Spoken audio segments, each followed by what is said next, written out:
Stage H of the Endless Mountains Adventure Race is here. Teams have come off the water at TA6, they've transitioned to bikes, and they're knocking out the first half of a final multi-sport stage as they bike toward the finish line in Burlington.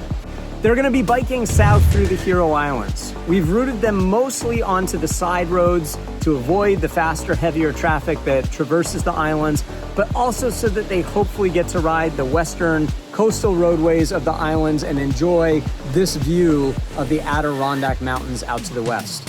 For teams that get to go through at sunset, it is going to be a truly breathtaking way to end the race.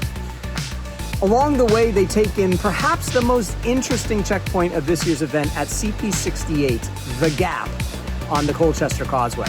The causeway was an old rail bed that they literally built out of the waters of the lake, arcing through the water of the lake to connect Burlington to the smaller communities of the Hero Islands. Today, it's a multi-purpose bike trail, and The Gap is a spot where an old bridge has long ago collapsed. Today, it's serviced by a bike ferry, and the teams will be using that bike ferry and also will benefit from the assistance of a private captain during overnight hours to travel across the Gap and finish their ride into Burlington, where they will drop their bikes at CP69.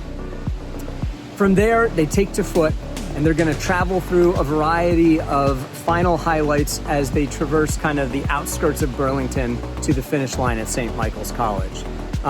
They'll take in a couple of vistas. This is checkpoint H1, so they'll get a couple of final looks at the mountains and lake around them. They will hit some historic sites like the Tower and pass through the Ethan Allen Homestead. They will journey around and through the Intervale Working Farm. The whole time they're traveling along the scenic Winooski River. Once they get up to Winooski, they have some final navigation through a bit of an overgrown trail system. They'll check out some local graffiti, and they will finish up at St. Michael's. It looks straightforward. Overall, it is, but there are probably going to be a couple of final navigational hurdles on the trekking portion of the stage, so keep your eyes on the dots all the way to the end. And thank you for following along. It's been an amazing journey for us through this year's course at the Endless Mountains, through the state of Vermont. The teams appreciate you following them. We appreciate you following them. And we hope to see you at an event out in the woods sometime soon.